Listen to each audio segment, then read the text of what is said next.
goals. More at FisherInvestments.com. Investing in securities involves the risk of loss. This is 94.9 KUOW, Seattle's NPR news station. It's 12:06, time for KUOW's Week in Review. Hi, I'm Bill Radke. Welcome to the show. I'm just one person. Fortunately, I have my fellow journalists by my side. And if you're on Facebook with us or YouTube and you've searched KUOW Public Radio, then I don't have to tell you who's on the show. You can plainly see it's Crosscut reporter David Kroman. David, welcome back. Hi. Thanks for having me. Good to see you. The Evergrey director, Grace Madigan. Thanks for coming on the show, Grace. Thank you so much for inviting me. The Stranger editor, Chase Burns. Welcome back. Nice to see you. Hey, Bill. Good to see you. Before we lean into the news, Chase, the hair is blue, much like the sighting of an actress in town. Why are you tweeting photos of blue hair Zoe Kravitz this week? Well, Bill, Zoe Kravitz is in town because Steven Soderbergh is filming a new movie here called Kimmy, which is for HBO. And it's set in Seattle. It's based around an agoraphobic tech worker who is played by Zoe Kravitz. And she's afraid of going outside, but she has to go outside because she discovers evidence of a crime. And that's when we see her in the streets of Seattle. And what we saw on Monday when Zoe was filming here was her in a blue wig that was a little disheveled and like a long trench coat and sweatpants and Uggs. And I was tweeting that because I felt like that picture really resembled how a lot of us have looked this past year in Seattle, or at least me, wearing sweatpants and having a bad blue dye job. So your dye job, though, pre-exists the Zoe sighting? It does. You were there first. Yeah, I actually think that Steven Soderbergh is obviously copying my style. Yep. But no, I think a lot of people have just been dyeing their hair over this pandemic because what else has there been to do, Bill? Right. And is the pandemic a big part of the movie plot?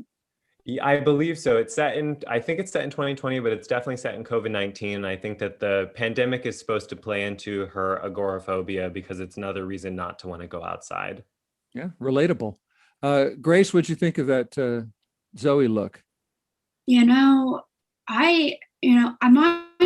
not sure if it totally screams Seattle, but I feel like I want to know more about her character, as a tech worker, what kind of tech worker she is or whatever. Like, I don't know. But the sweats are definitely relatable, as Chase pointed out. And yeah, hair wise, who isn't doing stuff with their hair? Actually, I'm not, because I'm too scared to do that. But from what I understand, a lot of people are taking scissors and doing stuff to themselves, their roommates or whatever. But it's fun. My spouse has become our hairdresser. And Grace, you've written about how Seattle is portrayed in media. Do you care what shows get right or wrong about the city? Do you follow that stuff? I have. I wrote an intro to a newsletter about this, and I was specifically harping on the Netflix show Firefly Lane. I don't know if anyone's familiar with that. Mm-hmm. And it was set in Seattle, but there is nothing that suggested that it was set in Seattle, except they said it was set in Seattle and they kept saying Seattle. So that was highly disappointing to me. And I asked readers what they thought of any movies or TV shows they thought actually did a good job. The resounding answer was no, there is not a movie or TV show that they could think of that did a really good job. But yeah, I mean, there's not that many films anymore like filmed in Seattle. So I think that's definitely part of it. Obviously, we have this new one, but it's not frequent. Yeah, David, you were kind of surprised to see actual filming here. Yeah, I was. I mean, that's kind of the interesting thing. I'm curious why Soderbergh is actually filming in Seattle, because most, as Grace was alluding to, most film or TV that's theoretically is based in Seattle is actually filmed in Vancouver or maybe Portland, because both of those places famously have much better incentives to film in. So you might get like one sort of sweeping shot of the Space Needle or whatever, but then all the actual scenes are filmed in downtown Vancouver. So curious what it was about that actually brought Soderbergh to downtown Seattle. Maybe he was just really going for the authentic pandemic protest look of downtown Seattle. Right. All right, we'll see. We'll watch if that comes out. Let's get into the week in review now. The governor of Washington yesterday held yet another news conference, but this time he did something he hasn't done in almost a year. Good afternoon. I'm taking my mask off here for reasons that will become obvious during our discussion. And then Inslee announced that COVID cases and hospitalizations and deaths are coming down, and he expects to lift COVID restrictions by June 30th, if not sooner. And starting immediately, fully vaccinated people can go to things like weddings and sporting events with no masks and no limits on the number of vaccinated people who can go. I've even seen some tweets. I'm hearing rumors that maybe PCC and Met Market are taking them up on it and no longer requiring masks. I cannot verify that, but Grace, what was your reaction?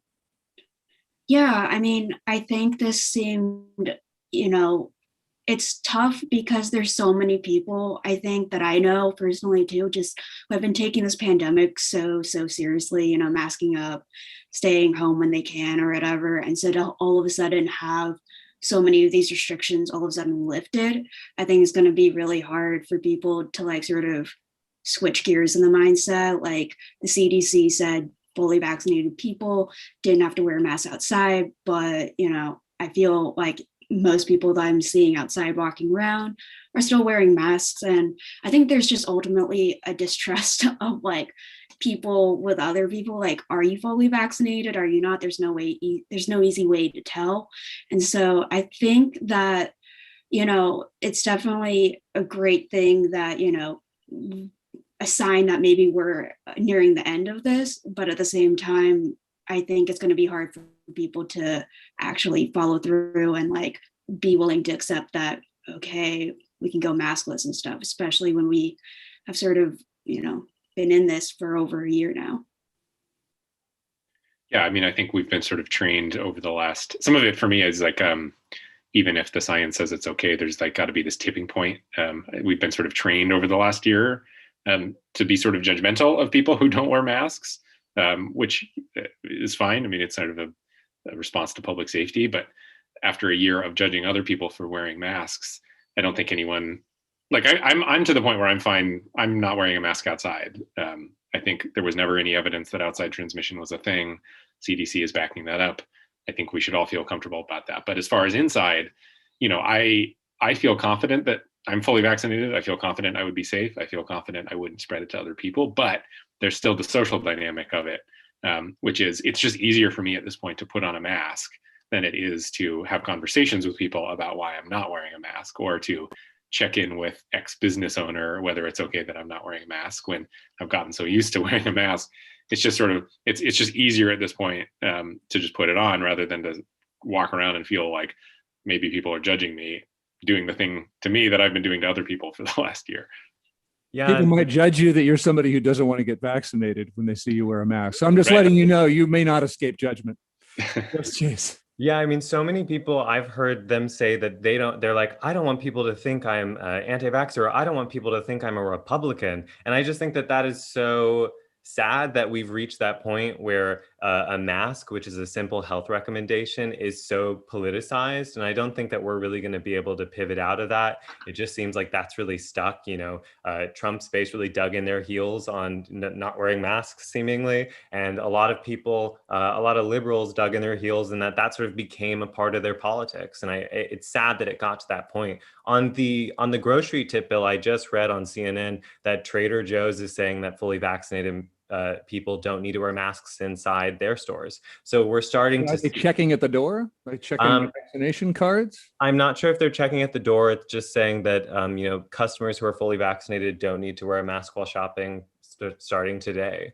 And so I'm thinking a lot about those grocery workers, but also like retail workers and other often lower paid workers, that a job responsibility they've had this past year is monitoring people and patrolling people for mask use. And I know a lot of people who've had to kick out customers for not wearing masks. And so I think that not having that responsibility anymore, depending on what their employer says, could be a big relief, but also like just a huge culture change.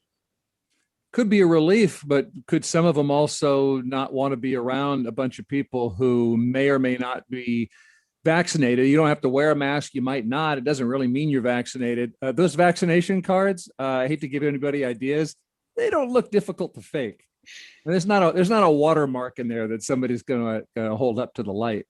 But if you're fully vaccinated and you're a grocery worker, a waiter, what have you, maybe you feel good. It's a strange in between time. I've got my second dose, but I'm not 2 weeks out, so I'm not.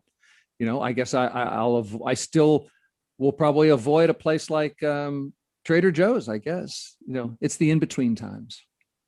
By the way, speaking of which, is it rude to ask someone? Well, from socially to businesses, some people feel like it's a violation. It's at least socially rude to ask whether you've been vaccinated. Do you guys feel that way? No, I don't. I mean, I think. I don't. Because I'm fully vaccinated. The one side effect of being fully vaccinated is caring less about what other people have been doing. For so much of the pandemic, you see somebody without a mask and you feel sort of at risk as a result. I don't feel that really that much anymore, which has been interesting. And I didn't really expect that would be a side effect. But, if I'm having, I've had indoor gatherings with people who are in planned things, and I have not had any issue being like, hey, are you fully vaccinated? Just because I'm still thinking about that. And it hasn't felt weird, and it hasn't really been accepted as weird. I could imagine scenarios in which businesses asking that will be met with more backlash. My group of friends and family are amenable to vaccines, and if they haven't been vaccinated, it's not because they're against it, which I think makes those conversations easier. We'll see. Yeah. Okay, other reactions about the in-between time. Whether you'll go. I think I'll go to all the places that give me presents for showing my vaccination card. If you have a gift certificate for me, I'll be there. Free hot dog, I'll be there at lunchtime. I'm not going to pay for a meal all summer. I'm moving to Ohio. I'm going to enter the $1 million lottery.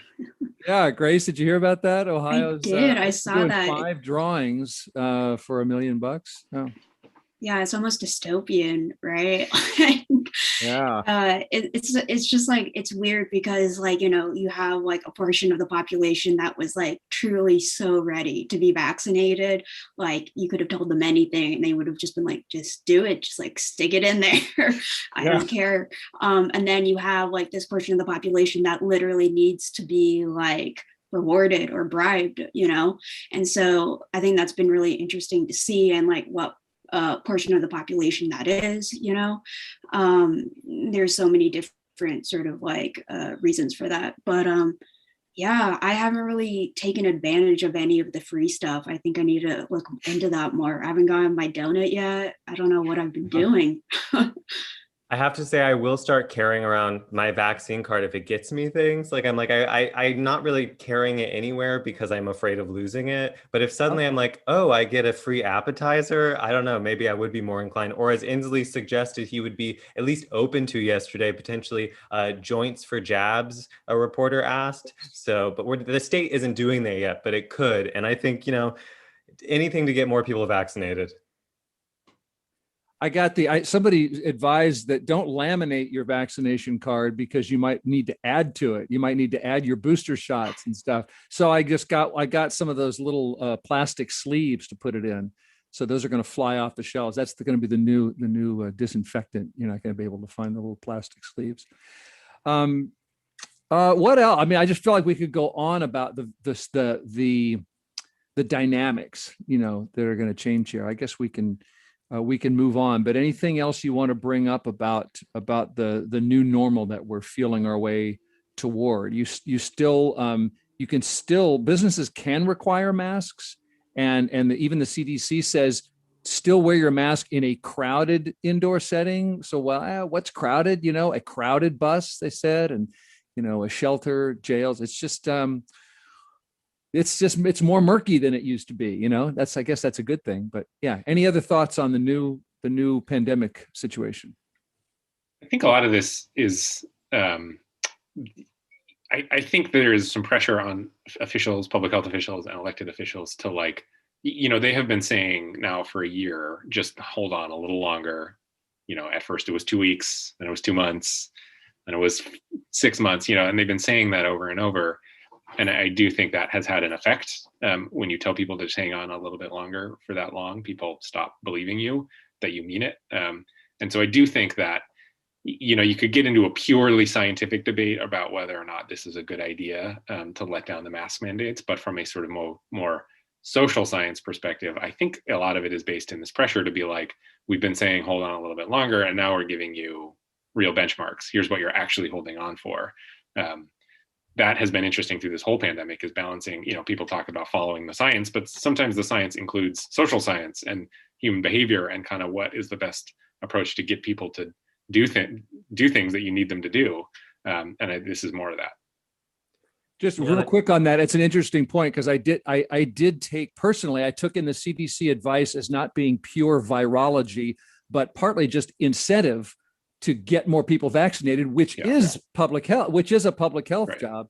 Yeah, sorry, Chase, I interrupted. Oh, no, it's cool. I was just thinking also about a lot of the arts organizations around town started releasing plans on how they would open up in the fall earlier this week. And you had the opera doing that, and the Pacific Northwest Ballet. And then there was this announcement yesterday where that really, I think, has changed a lot of calculations about how we get in small spaces, how we do live performances. And a lot of these arts organizations have been following guidelines that are pretty detailed and specific about how many dancers you can have in a room. But what happens now if all of your dancers are vaccinated? What happens now if your audience, you can prove that they're vaccinated? If you were able to do that as a venue, would you be able to have a more active show in June? That was not a calculation that we were considering, I think, even earlier this week. So a lot is going to change, I think, in the coming weeks. Yeah, True enough. Yes, Grace. I was just going to say, I'm really interested in seeing like all of these performances, shows get announced and stuff. And like, it seems like this summer there might be some in-person stuff happening. I'm just interested to see like, which organizations start putting that stuff on, and like how many people are going to actually show up to these things, just because there does seem to be such a disparity between those who are like, I'm ready for in-person event stuff, and those who aren't quite ready yet. And I don't know when those people will feel ready. Yes, one more thing about this, the pandemic moves and vaccinations, is that we found out this week K through 12 schools will be back in session in person in the fall. School districts can offer a remote option, but they must offer in-person schooling as an option. And middle and high school reopening got easier this week because the Pfizer vaccine got emergency use authorization for people as young as 12 years old. So my kid's getting it next week. The COVID vaccines are not going to be required because schools this is only an emergency use authorization. So we're still waiting for these vaccines to get full FDA approval for these ages. Any reaction to those sort of twin developments, school reopenings and the kids? In fact, Children's Hospital's even doing vaccine trials on kids as young as 6 months. So this is rolling out in the only people who up to now could not be vaccinated. Yeah, I think that one of the big challenges for schools right now is just convincing and inspiring confidence in students and families that in-person learning is safe in the fall. And not only is in-person learning safe, but also getting these vaccines for your children is safe and something that you really need to do. And I think that when we think about safety in schools too, there's all these other calculations. There's, we've talked about bullying before. We've talked about racism in schools. We've talked about, gun violence, which is obviously an issue in schools. And so I think when we look into the fall and we look back to returning into the school setting in person, I think, and maybe I'm being optimistic here, it's an opportunity for us to sort of holistically address all of those issues because we've had such a time away that now as we start to really integrate back in, school districts, I think, are going to be having to consider a lot of different aspects related to safety. In some schools, like colleges around the state, most of the public colleges are requiring vaccines for the fall. Yeah, all but Eastern Washington, I think, in our state. Others? Yeah, I think the head of the top teachers union this week, maybe it was last week, I don't remember, in the nation basically said, let's do this. And I think that's a big barrier. I don't know if call it a barrier, but that was a big reason why schools hadn't opened as quickly. Maybe it was the unions. A lot of people in the unions didn't feel comfortable and didn't feel safe. But now that vaccines are widely available and available to young people too, I think a lot of that, I think a lot of their concerns have started to fall away, and we've seen that in the unions. The unions have become more and more supportive of reopening in-person education. So I think that's a big reason why we're moving forward on this. And I think there's probably been nothing more disruptive to families and parents over the last year than the school closures. It's been really, really hard for people with young children. And it's not just emotionally taxing, which it is, but we see it in the data that women are not entering the workforce as quickly, and it's really had a pretty profound impact on inequities that theoretically had been improving leading up to the pandemic are now being exacerbated again as far as wage gap and things like that. And so there's a lot at stake to open up the schools. And now that we have an answer to it in the vaccines, there's not, the reasons for not opening schools are just disappearing. Yep. Grace, anything to add before we move on from pandemic in the week in review?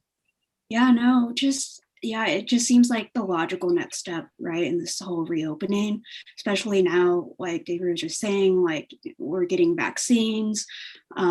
There's been so many, like the distribution, there's been so much availability of them. And so we have this emergency use now approved, so we can get kids or teenagers vaccinated. So yeah, it just seems like the logical next step, but there's still that sort of like mindset that I think a lot of families and kids and school workers are going to have to feel comfortable with, going back to school since, COVID still exists, the vaccines may now be more available and stuff. But I think it's just going to take a while for everyone to feel comfortable again with this sense of normalcy. But I think it's exciting that people will start returning to schools. It's, and a really fun part of being a kid. Yeah, as Chase was saying, less fun for some than others, and I'm going to be very interested to see how schools do or don't try to make continue to make getting educated a better experience for everybody. Let's pause there on the pandemic. That's Grace Madigan from the Evergrey. We've got David Kroman from Crosscut and Chase Burns from The Stranger. And we're going to search for text messages when we return on Week in Review. We are live streaming. You can watch us on Facebook or YouTube. Just search KUOW Public Radio. In any case, stay with us. We'll be right back. I'm Matt Albertson, Philanthropy Officer here at KUOW, and I met NPR in 1997 when my 7th grade social studies teacher played clips from KUOW's Morning Edition to generate relevant topics to teach the class how to discuss and debate current events with decorum. NPR turns 50 this spring. Help us celebrate the legacy of public radio and share how you first met NPR at kuow.org/50. Support for KUOW comes from Archbright, offering virtual training on supervision, management, communication, and collaboration. Available for individual enrollment or as private team trainings. Details and more at archbright.com. It is 66 degrees in Seattle, where we expect to reach a high today of at least 72 with lots of sun. It's 94.9 KUOW, Seattle's NPR news station, 1230. And this is KUOW's Week in Review. Bill Radke here with Chase Burns, David Kroman, and Grace Madigan, reviewing the week gone by and figuring out what it means. For the city of Seattle, it was a week of missing text messages from the mayor and the fire chief and the former police chief. Some of these messages were sent during the height of the summer protests and police actions after the George Floyd murder. Public officials are required by law to keep their communications so we can see them. The president of the Washington Coalition for Open Government, Mike Fancher, says the public's got a right to know what's in those messages. The whole question of what happened is a very big and very important question. And there clearly needs to be an independent investigation of that question. Was this just disorganization, or was there an intentional hiding and destruction of something? We don't know. Fancher says it would be appropriate for the state attorney general to launch that investigation. Wow, where do we begin? David, what do you, we've heard all these different reasons from the city that there were multiple phones involved, or the mayor's phone was set to delete texts after just 30 days. What do you make of this? How big a scandal does this seem like to you? I don't know yet. We'll find out, I think. For me, it's more the meta story. I am, as somebody who has filed a lot of public records requests in my life, know that the ratio of interesting things to uninteresting things in those requests is pretty heavily tilted towards the uninteresting. And so I don't know. I guess I'm a little skeptical that we're going to find some massive scandal within those text messages. You never know. I think a lot of people are really focused on the abandonment of the East Precinct. I think we have a decent idea of how that came about. People might disagree with me on that. But for me, the meta story is the bigger one, which is it's almost beside the point what's in those text messages. This is the law. I mean, it is the law that you retain public records. So legitimately, if it is found that somebody was intentionally destroying these, that is a felony. That's a really big deal. And as a reporter, of course, that's very frustrating as somebody who's interested to see what's in those text messages. But probably the bigger deal are the court cases, the lawsuits, because there are multiple lawsuits now around that time from businesses and individuals who feel like they were hurt by the city's actions surrounding CHOP and Jazz and the autonomous zone and all that. So to have evidence go missing or be destroyed intentionally or unintentionally, that's a really big deal, and it should not be taken lightly. Yeah, I mean, I agree with David. I think that a lot of the questions, and even the question of like who ordered the abandonment of the East Precinct, we sort of kind of know a lot of that. We know that the mayor, and we know that Chief Best were certainly involved in that discussion. Whether or not we figure out like the one person, I think is sort of beside the point. What people are looking for is accountability about what happened last summer and answers and transparency about what happened last summer. And when incidents like this happen, and when basic text messages go missing, I mean, even a lower level city employee will tell you that they have to go through public records training, and that they know that they have to save all of their messaging, and that people can request it. And so for someone just to set their phone to delete after 30 days, that becomes a kind of bigger separate issue. And obviously there's a lot of calls for, like you mentioned, the attorney general to investigate this. In order for that to happen, most likely the county prosecutor would have to recommend that to the attorney general. But I mean, there's a lot of discussion about how we should investigate this going forward. I would assume that if this was really an accident, across the board, that we would want an investigation anyways to be able to show that and be transparent about how and why the messages went missing. But also, like David said, a lot of those messages are pretty mundane things, or even like KUW reported mentioning, David in the text. Yeah, I want to give a shout out to KUW. They featured texts that were about me very high in one of their stories, which is funny. It's the very few times I've seen myself be featured in a story, not as a reporter, but as just a guy in a story. That was funny. You tell listeners what was said about you and what you thought about that? It was again very mundane, but the mayor had texted something about. I don't even remember what had happened, but I must have done an interview with the mayor recently, and she had texted one of her chief of staff saying she had more things she wanted to tell me because I hadn't asked all the questions that she wanted me to ask her. It was, fairly mundane, but it was. I clicked on KUW's story and was surprised to see that come the fifth paragraph, there I was. Mm-hmm.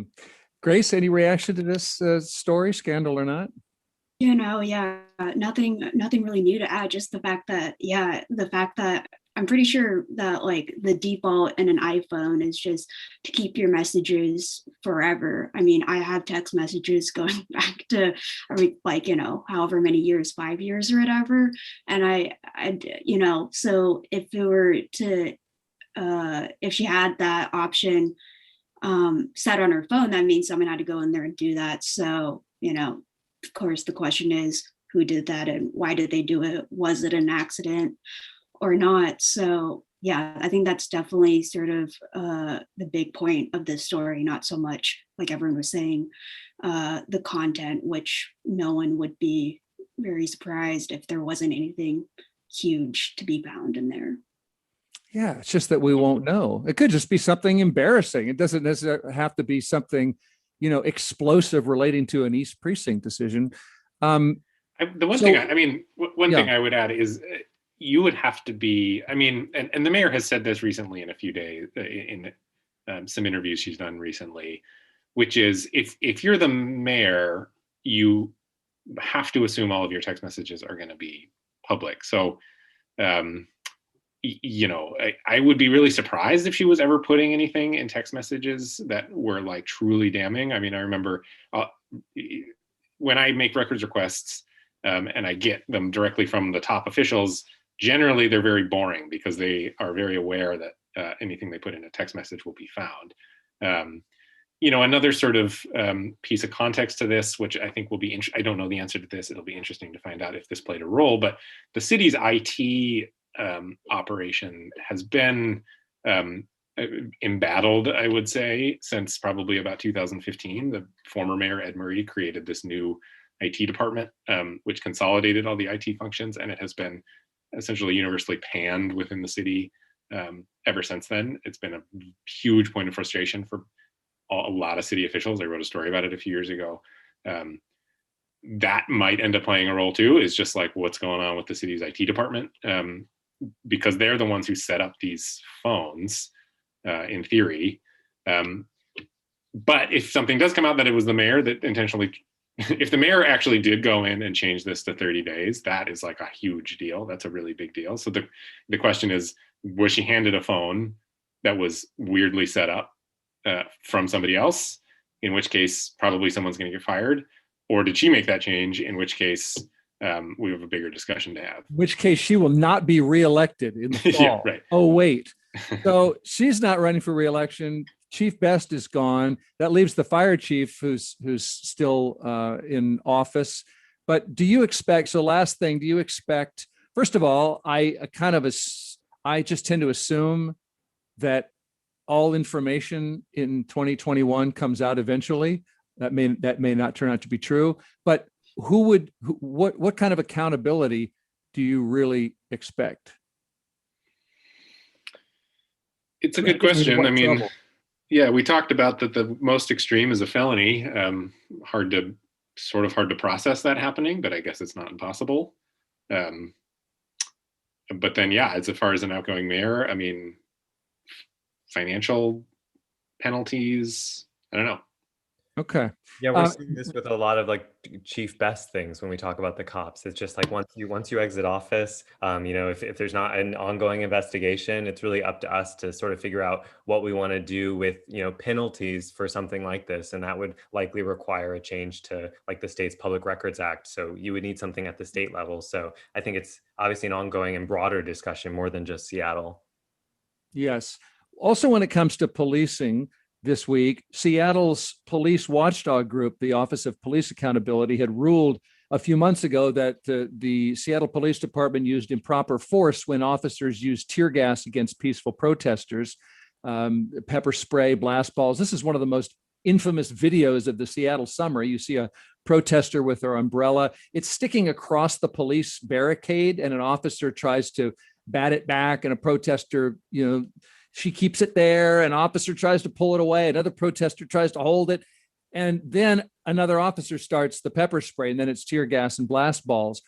Why, does anyone know why would the police chief defy the city's watchdog agency and not discipline the officer who ordered that? Isn't that what the watchdog agency is for? I guess the police chief can do it, but why?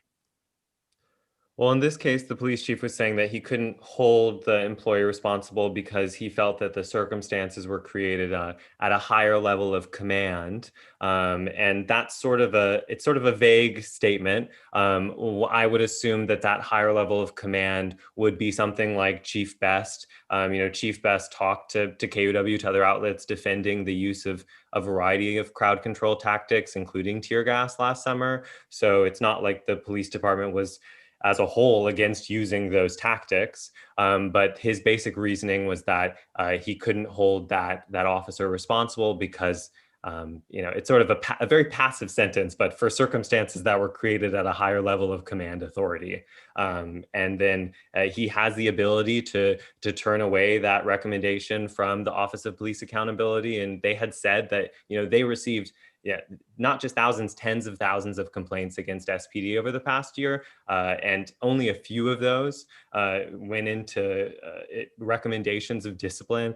This is one of those, and so for the police chief to disregard that, I mean, that's a big issue for, especially like you said, Bill, an incident that was so visible, not just locally but nationally. Yeah, I think that's one of the things where, like, Chief Diaz doing this just sort of sows the distrust that's already exists between, SPD and those wanting and trying to hold them accountable. I guess what Diaz was getting at too was not wanting to, like, maybe just use this one officer who wasn't totally responsible with the powers within his powers, came from higher up or whatever, as being the scapegoat. But at the same time, people are looking for accountability. And so when there's this chance of this really high profile case and to have him sort of reverse that, I think it's just sort of, tells people that, like, oh, are we never going to see, this accountability that we're asking and wanting? Yeah, I think it's a lesson that has been repeated now a few times over the last year, which is a realization of just how much authority the chief has at SPD. The city council has run up against that, where they try and make sort of targeted budget cuts to the police department, but at the end of the day, it's up to the chief where this money is spent. And this is an example of, like, when it comes to disciplining and firing, it is ultimately up to the police chief. And the city council, for example, wanted to do some layoffs at the Seattle Police Department based on disciplinary history, but have recently admitted basically they don't have the power to dictate that. That again falls with the chief. So what we're learning is we're in a system that bestows quite a bit of power on one person when it comes to holding officers accountable. And the way that the city has tried to address that in the past is basically through systems and transparency. And so what we actually saw here was this system doing what it was set up to do, which is you have this watchdog agency come out and say, we think this cop did the wrong thing. And then if the chief disagrees with that, he's obligated to write a letter explaining his decision. And so that's what he did. And so the sort of thinking behind this was, you put this all out in the open and there's going to be all this pressure and people are going to get mad. Well, that's happening. And yet the chief is still doing the thing that people disagree with. So but what I didn't understand, maybe you can explain, is it seemed like this two-part message. The officer, the police chief said, well, I don't want to hold this officer responsible for a decision made higher up, except then, well, who made the higher up decision, right, and how are they being held accountable? So we don't know that. At the same time, I understood the police chief to say, well, this officer didn't have the benefit of that video. So yeah, I'm sure that officer didn't have a clear view, didn't have all the information, but those are two different things, because are you saying that the decision was wrong, but it wasn't that officer who made it, somebody higher did? Or are you saying, well, given the moment, the pepper spray is not a judgment of who started the fight and who was right and who was wrong. There was a melee, whoever started it. The officer didn't know who was mean and who was nice, but it's crowd control. And those are two different things. So I'm still not sure I understand the argument. Yeah, I mean, it's fairly consistent when we've seen past chiefs overturn recommendations from this watchdog agency. Is it basically you have the difference of an agency that's looking at the conduct and looking at the results of that conduct versus a chief who's much more willing to give the officers the benefit of the doubt. We've seen past discipline overturned on justifications that, well, that's how they were trained to do it, or they didn't know what was going on. It's got this hindsight sort of meta aspect to it that I think is really frustrating for people, because then, as you alluded to, Bill, there's not a lot of follow-up. So if this person is trained to do it, maybe they should be trained differently. Or if somebody else gave the order to do this thing, maybe instead of saying, well, that justifies this one person's actions, it should be a catalyst to disciplining the person who gave those orders in the first place. But the system is just not really set up that way. Okay. Anything else? Yeah, I mean, Councilmember Lisa Herbold responded to that question, Bill, too, about, well, if it wasn't this person, it was a higher up person, then who was it? And we reached out to SPD and they said that the investigation was ongoing. But if you go back to Diaz's comment, he doesn't explicitly say it was one person above this officer. He says it was sort of the circumstances that were created at a higher level of authority. And I think that's such a vague statement that it just points to a general culture. And I don't think there's going to be a sort of higher up person that's trotted on out that we're going to see in the coming weeks. Okay. Next on Week in Review, by the way, that's Chase Burns. We've got Grace Madigan here and David Kroman. And we're figuring out what happened this week. I read something that sounded a little like the Declaration of Independence this week with 150 signatories. And one of them is the former head of the Washington State Republican Party. What are Republicans trying to do among themselves? We're going to get into that when we return, so don't go away.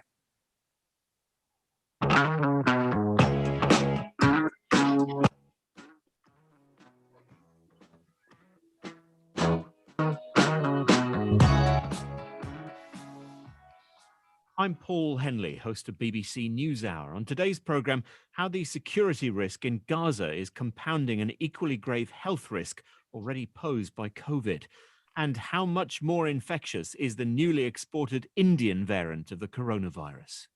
BBC NewsHour begins just about 12 minutes from now, this afternoon at 1 o'clock.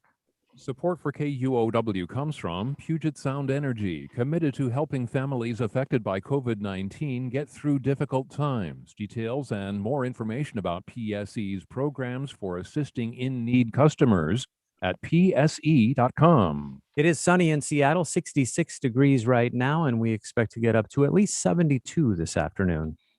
94.9 KUOW, Seattle's NPR news station. It's 12:48. And it's KUOW's Week in Review. You might have missed some stuff this week. You might have read some stuff or heard some stuff and thought, oh, what's that all about? That's why we come together on Fridays and stop down and review the week. We're doing this visually. You can watch this happen at Facebook or YouTube. Just search KUOW Public Radio. Or you can just listen to us, and you'll be listening to the Evergrey's director, Grace Madigan, Stranger editor, Chase Burns, and Crosscut reporter, David Kroman. So our next story from the week is that the Republican Party is figuring out who they are. They kicked, the Wyoming Congress member Liz Cheney out of leadership, and because Cheney had opposed Donald Trump. Meanwhile, a bunch of Republican anti-Trumpers released a manifesto calling on the GOP to either go back to its principles or face a new centrist party. One of the signers is the former head of the state Republican Party, Chris Vance. And my man Bernard, producer Bernard, I'm going to need your help here to play this piece of audio from Chris Vance. This is Chris Vance telling me that American voters are turned off by both parties and that a new centrist approach could win. Here's Chris Vance. I believe we are going to be the movement that so many Americans have said they want, that is socially tolerant, believes in climate change, modern attitudes on things like transgender rights, but still pro-free enterprise, supports a strong national defense, the fiscally conservative, socially liberal party movement that so many Americans say they want. That's where we're headed. So there's a manifesto of principles signed by 150 Republicans and former Republicans. Pennsylvania's former Republican governor, Tom Ridge, New Jersey former governor Christine Todd Whitman, even Trump's press secretary, Anthony Scaramucci's on there, but no incumbents, and not even Washington State's Trump opposing incumbents, Congress members Jamie Herrera Butler and Dan Newhouse. They're not signed on, and neither are bigger Republican stars like George W. Bush and Paul Ryan and John Boehner and Arnold Schwarzenegger. So I'll start with you, David. How significant do you think this call for American renewal, this call to reform or replace the Republican Party, how significant does this seem to you? Not very. You know, God bless Chris Vance. He's been saying this now for 5 years in various forms, and it has not budged. I mean, I know that this is a more sort of grandiose vision, but I think he actually even tried to start a party. They tried to run candidates a few years ago, and it just really got no traction. You look at the quote unquote moderate centrist who ran in Washington last year. There was a guy out of Yakima who ran for governor on the Republican ticket. I can't remember his last name. There was a guy who ran for attorney general in Seattle, both sort of moderate Republicans, and they got 1-2% of the vote. You know, there's just nothing doing there. So, you know, maybe in a few years, this sort of organization could peel off some state legislators in suburbs on a sort of micro level, but you know, I don't see a lot of evidence or data that there are in fact a lot of voters calling for this right now, because you know, on the GOP side, it's still basically Trump's party. On the Democratic side, you know, the Democrats have sort of impressively managed to hold together their kind of more centrist wing and their progressive wing on a national scale. So, you know, maybe if the Democrats splinter a little bit more than they are right now, I could see maybe an opening for that. But he's trying to splinter them. I suppose, yeah. I guess he's trying to do the splintering. But you know, I guess I'll believe it when I see it.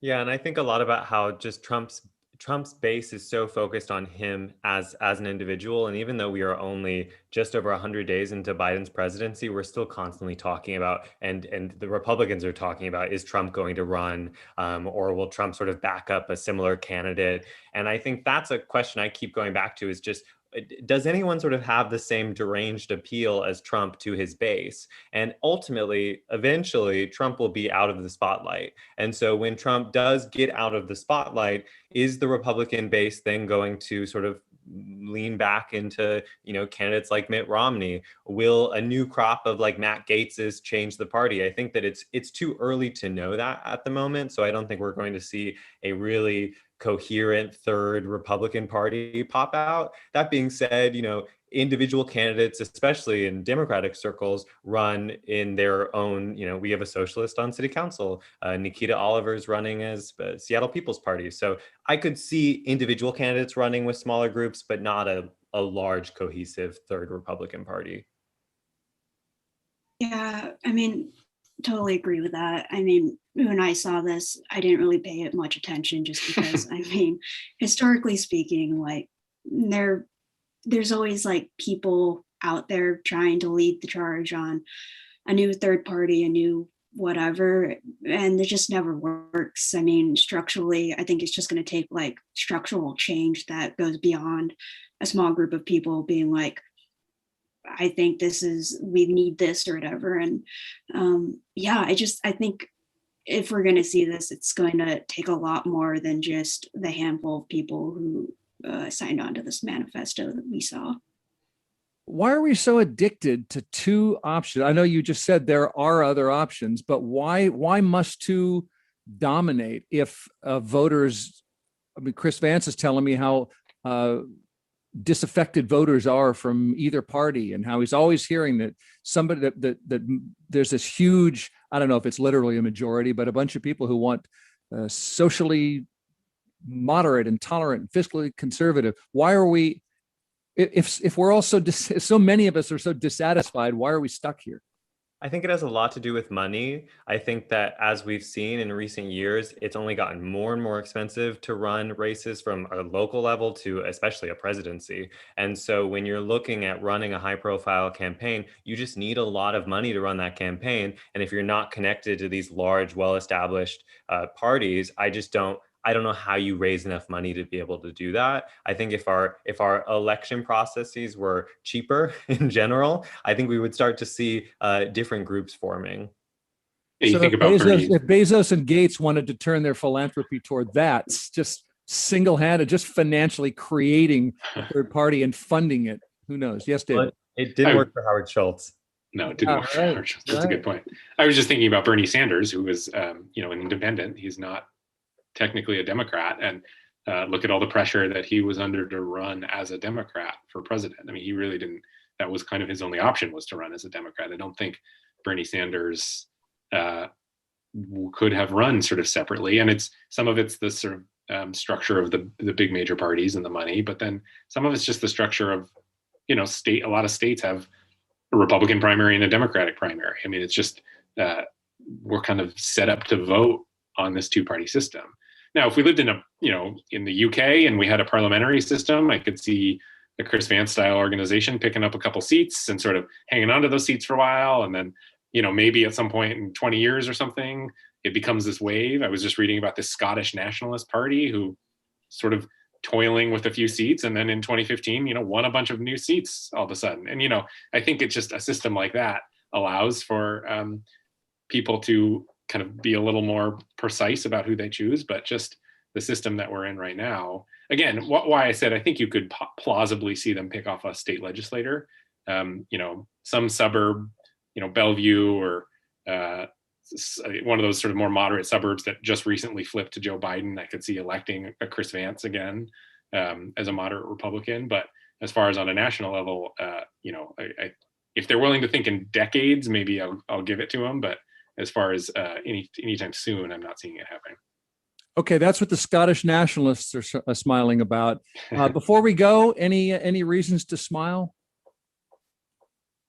I saw a movie this week, Bill, with a friend that I hadn't seen in a long time. So that was strange and weird. And in the theater. Yeah, yes, I saw a movie in a theater, not just on my couch. Okay. Yeah, that's smile worthy. How are you feeling? I feel fresh. I feel ready to go. Good. Was the movie, was it everything you wanted it to be? Yeah, it was actually an anime movie. It was Demon Slayer. So I felt like this pandemic made me such a nerd. And now I'm like out here seeing animes in theaters. I don't know. And I have blue hair. I don't know what's going on. Who knows what's going on? I guess the weather would be smile worthy for a lot of us. Take that into the weekend. That's my smile is this weather right now. I'm really enjoying it. Yeah, I think what's been really exciting is seeing all the shows and live music popping up, events being announced. I see that stuff pop up on Facebook now. I've bought some tickets for the fall because I feel comfortable, fully vaxxed. So I'm really, really excited and hopeful that those will pan out as they are announced. Grace Madigan, the Evergrey director, David Kroman, reporter at Crosscut, Chase Burns, editor at The Stranger. I smile when you come on the show. Thanks for coming on. Let's do it again soon. Appreciate it. Thanks, Bill. Thanks, Bill. You. This show is produced by Sarah Leibovitz with social media and live streaming by Tio Popescu and Juan Pablo Chiquiza. Thanks for listening. We're going to do this again on Friday. So